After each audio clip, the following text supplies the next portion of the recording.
The terms UI and UX for user interface and user experience are sometimes thrown around interchangeably, but these terms are really distinct and it's important that folks are thinking about them separately. Let's take a look. The user interface, or UI, is the part of a product that you interact with. With physical products, these are buttons, dials, and switches.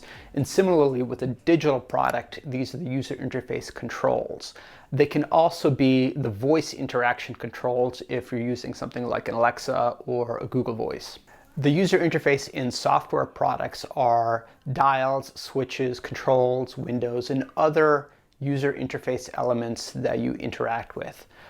Great user interfaces tend to convey affordances, or they convey some of the visual aspects of how you would use a user interface. And so this may be the texture of a button or the shadow. They show you where your fingers would go. For example, on a MacBook, there's a little divot. It shows you where to put your finger. You see the same thing on an AirPod case. They give you affordances. They give you clues on how to interact with an object. And you can see similar affordances in user interface of software applications as well. When affordances try to mimic real-world objects, this is called skeuomorphism. You see skeuomorphism in objects that convey texture or have a similarity to how you would use them in real life. This could be something like the trash can looking like the trash can. That's where your files would be thrown away. It could be the look of the original iPad app that looked like a notes application, or the calendar application that looked like an actual calendar. In Microsoft Word, there's a save icon. It looks like an actual diskette, and many others. Skeuomorphism and affordances can help folks understand how a user interface works. And this is really all encompassed in UI, or the elements that we see on screen. UX, or user experience design, is sometimes confused with user interface, but it's really different. UX tells the journey of the person using that particular application, and it really encompasses all the things outside and including the user interface. Here's a clip of Don Norman talking about user experience. I was at Apple, and we said the experience of using these computers is weak.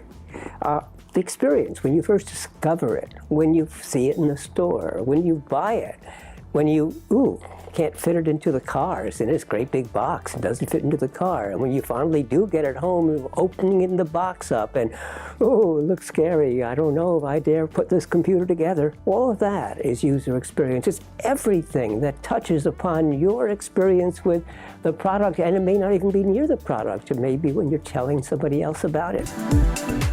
Let's imagine that we were trying to think about the product of a bottle of ketchup. That ketchup has many interface elements to it, and so it may be the shape of the bottle and how it fits in your hand. It may be the cap. It may be that little piece of plastic inside the cap that you have to take off. These are all things that you interact with. They are tangible elements of that interface.